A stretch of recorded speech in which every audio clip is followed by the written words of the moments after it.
The formula was so simple and had already been proven to work, success was virtually guaranteed, especially with a performance-enhancing boost from the show that established the formula in the first place. But the results prove that the only way to come out with a product that's less than half as good as the original is to produce a show that's twice as bad as everything that came before it. Hi, I'm Dan Larson, and this is the history of Masked Rider.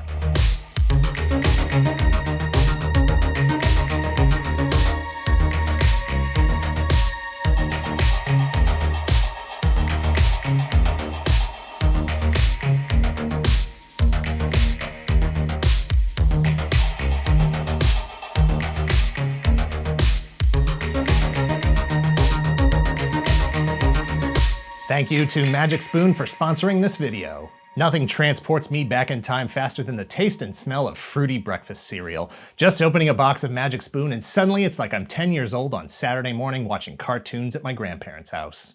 Magic Spoon tastes exactly like regular cereal from your childhood, but Magic Spoon is delicious, nutritious, and way healthier. Two super popular flavors, cookies and cream and maple waffle, have returned permanently. When these flavors were first introduced for a limited time, they sold out extremely quickly. Make sure to get these again or try them for the first time. They even drop limited edition flavors all the time.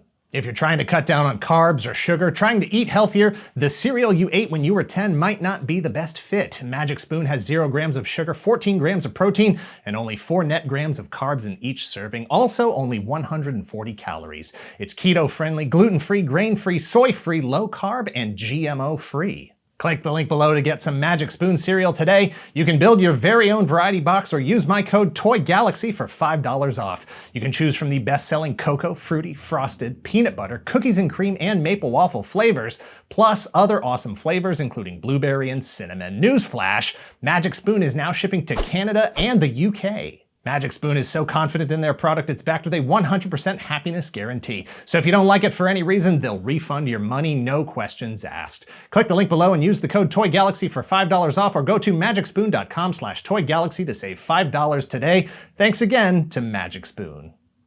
Masked Rider is a 40-episode live-action television series that originally aired in the United States from September of 1995 to August of 1996. It attempted to transform a Japanese action television icon into a cringe-worthy sitcom for American kids, and I am here to tell you that it did not work. Masked Rider is Prince Dex from the planet Edenoy, what's left of it anyway, a far-off desolate world where his uncle Count Dragon holds the populace in his evil grip. Prince Dex's grandfather, the rightful King Lexian, is at the end of his rope looking for a way to defeat Count Dragon and liberate the planet. Count Dragon is expanding his empire and has Earth in his sights as a source of new bodies to convert into soldiers for his army. King Lexian decides to send Dex, the keeper of the power of Masked Rider, as is his birthright, to Earth to protect the planet from the attack by Count Dragon. Dex leaves behind his grandfather, his rebel friends, and his pet, or friend, or Alf, or whatever, named Ferbus. And that is when things get weird. Dex is blasted light years across space inside a flaming comet, cratering the yard of a suburban family on Earth who have an affinity for orphans and space for one more. They take him in, probably because he's wearing 90s cool guy clothes, and make him part of their family with little concern as to who he is, where he came from, how he got there, or what about the crater in the front yard. They buy into Dex's story, and soon after, Ferbus shows up to make sure that this show's cast is ripe for sitcom hijinks. What'll Ferbus do next? Eat a pie? Steal a car? Rap? You'll have to tune in to find out. It's the 90s, so anything is possible. Dex and Ferbus's adopted family, the Stewarts, are quirky and fun from Dad Hal to Mom Barbara, daughter Molly to son Albie. There's plenty of love in this house, and what is this show about again? Oh right, the insectivore army from space, here to enslave humanity in a war across the galaxy. Dex, along with the help of his new Earth family, will do everything he can to defeat the insectivore army and ultimately his uncle Count Dragon. Along the way, he's going to make a lot of friends, learn some very special lessons, and become part of a family that loves him for exactly who he is. And also his pet platypus man, Ferbus. Masked Rider was created by Saban and Shuki Levy. Like the wildly successful Power Rangers before, it is the product of a previously existing Japanese television series, thoroughly deconstructed, then rebuilt as something else entirely. This one even more so. On the surface, there are similarities to the source material. In substance, only ghosts. In 1993, Mighty Morphin Power Rangers became one of the most popular and most lucrative television shows ever. It was responsible for over $1 billion in merchandise sales in the first year, accounting for 40% of the action figure market by 1995. Power Rangers creator Saban was no dummy. You have that kind of success on your hands, you do whatever you need to do to copy and paste and paste and paste and paste and paste and paste. And at the time, there were 3 major subgenres of live-action special effects shows, or tokusatsu, in Japan. Super Sentai are the multicolored superheroes like Power Rangers. Metal Heroes are the cyborg police or military-focused shows that Saban used for VR Troopers, another series headed for season 2. The third subgenre was Kamen Rider, which literally translates to Masked Rider. Kamen Rider as a subgenre began in 1971 with the series Kamen Rider, created by Shotaro Ishinomori. By 1989, there had been 9 different Kamen Rider series of varying popularity. In general, Kamen Rider shows have at least one superhero character dressed in an insect-stylized costume that rides a motorcycle. They have a rider belt that facilitates the transformation into their respective rider form. They are super strong and proficient martial artists, with finishing moves like a rider kick to devastate their opponents. While Super Sentai had been a relatively steady, reasonably predictable, and profitable series for producers Toei, Metal Heroes and Kamen Rider had their ups and downs. Kamen Rider Black, which ran from 1987 to 1988, was the first series after a 6-year hiatus. It did well enough to spawn a direct sequel called Kamen Rider Black RX in 1989. When it came time for Saban to partner with Toei for another new series, it made sense to pursue the third point of the Toei television action trinity, even if the most recent footage that Saban could use was from a show that, in 1995, was 6 years old. With Power Rangers still surging on television and on the toy shelves, Saban facilitated a 3-part crossover that would act as a backdoor pilot for Masked Rider. What better way to start the new franchise than teaming him up with the already popular and successful Rangers, who could introduce him to their fans and send him on his way already well ahead of the game. Within the Saban shared universe, Prince Dex is from the planet Edenoi, which just so happens to be the same planet that Alpha 5, the Power Rangers' robotic assistant, is from. Alpha 5, who helped Zordon create and recruit the Power Rangers themselves. Alpha 5, who was created by Prince Dex's grandfather, King Lexion. The 3-parter titled A Friend in Need aired in the 3 weeks prior to Masked Rider's launch in September of 1995. You can't blame viewers for expecting a show like Power Rangers, being surprised when they got a show that was like Alf, but without the clever writing and action scenes that didn't even maintain their own internal consistency. In Japan, the Kamen Rider series tends to show even less of the costumed heroes than Super Sentai or Metal Heroes. There is, therefore, less footage to pull from, and thereby required Saban to fill more time with non-costumed actors and Ferbus hijinks than any potential fan could tolerate. On top of that, Masked Rider in Japan is a much darker show overall. There's a lot of body horror and intense imagery, so a limited sample of usable footage got even smaller. Masked Rider in the US was forced to cobble together footage from Kamen Rider Black RX, Kamen Rider ZO, a movie released in Japan in 1993, and Kamen Rider J, a movie released in Japan in 1994. In the very first fight Dex has with a creature called Destructosphere, it is clear from several shots that the rider fighting Destructosphere isn't wearing the same suit as Dex, because Dex's suit is from Kamen Rider Black RX, and Destructosphere is a creature called Doros from Kamen Rider ZO. Because Saban wasn't able to get all of the suits, they would need to create new footage of shots or angles or entirely new scenes, because Kamen Rider Black RX was 6 years old. Most of that stuff is gone. Nearly all of the monster troops were designs created new for Masked Rider in the US. Once Masked Rider was on, it didn't take viewers long to realize that the Power Rangers never show up and are never mentioned. Not unheard of for television spin-offs, but disappointing nonetheless. Ferbus was no substitute for Tommy Oliver. Count Dragon and his legion of mutant marauders seek to enslave Earth. Who will save us? Masked Rider. Masked Rider, the powerful and awesome teenage hero from outer space with his incredible battle cycle, the Combat Chopper. Masked Rider. And when he transforms into Masked Rider Super Gold, not even the evil Cyclopter can stand in his way for long. Masked Rider. Masked Rider from Bandai. So, let's talk about the man-bear duck in the room. Let's talk about Ferbus. Ferbus is a unique creation for the Saban version of Masked Rider. Wikipedia describes him as a furry bipedal alien with a beak and looks similar to a Furby. Ferbis were produced by Tiger Electronics and didn't hit the market until 1998, 2 years after Masked Rider had been off the air.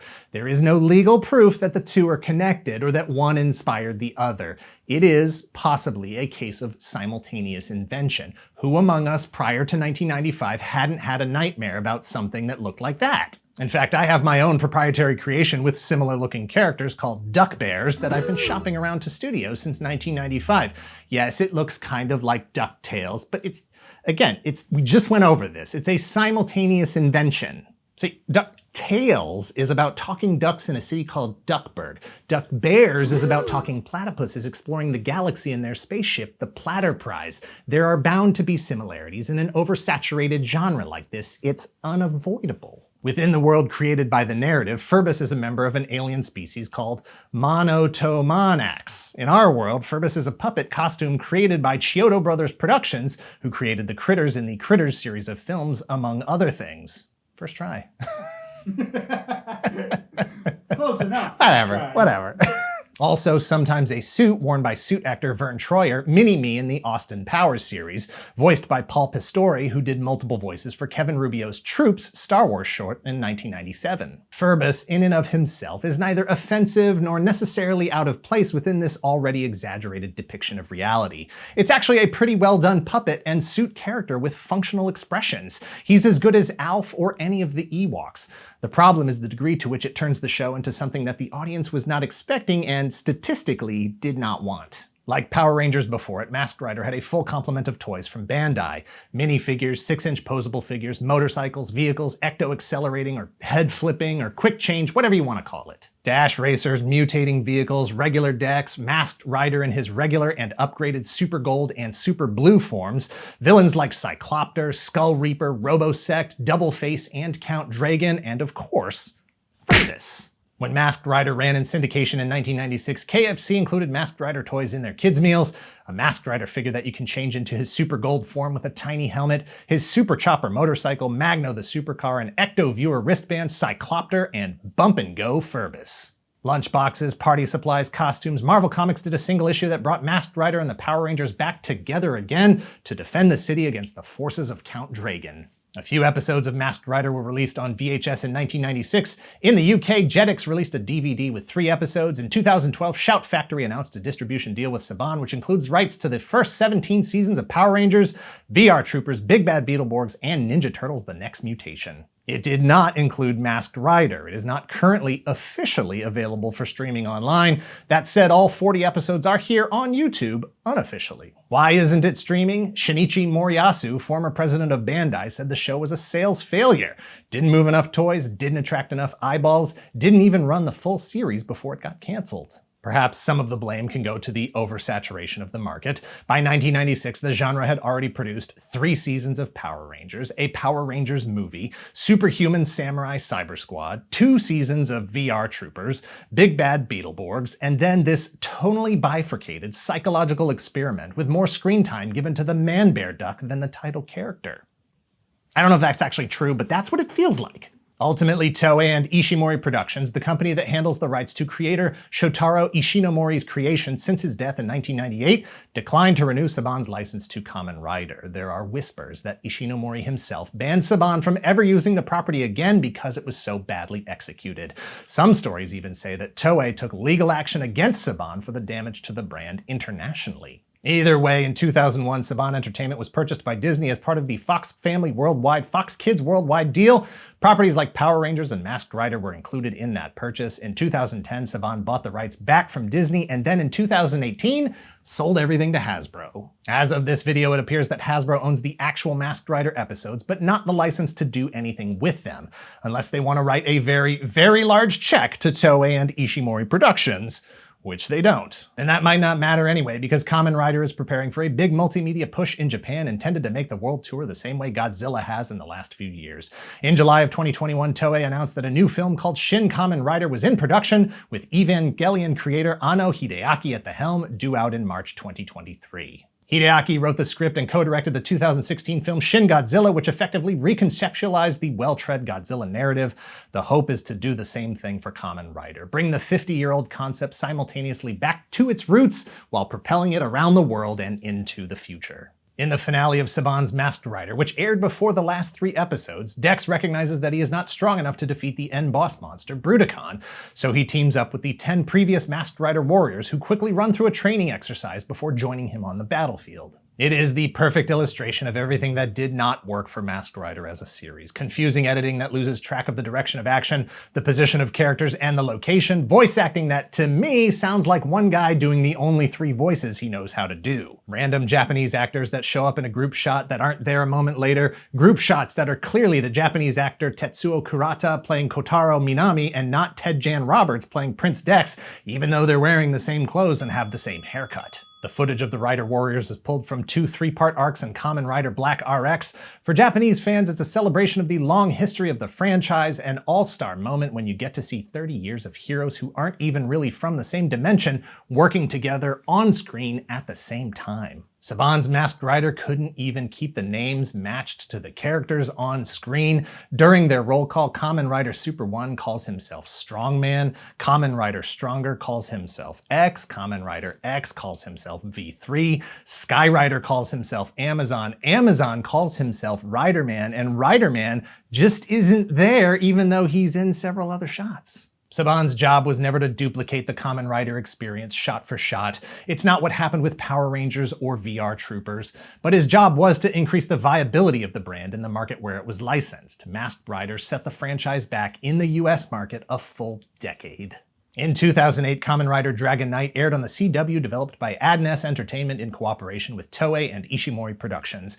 They kept the Kamen Rider name both to maintain a greater degree of fidelity to the source material, but also to distance themselves as much as possible from the Saban adaptation of the 90s. While it was an impressive adaptation that pleased Toei executives and won a Daytime Emmy for stunt coordination thanks to newly shot fight scenes, it was canceled before it could finish its single season, and no US adaptations have been made since. Perhaps a sign that Kamen Rider isn't a viable brand in the US, or perhaps Toei and Ishimori were right that Saban's Masked Rider did more damage than anyone had previously thought.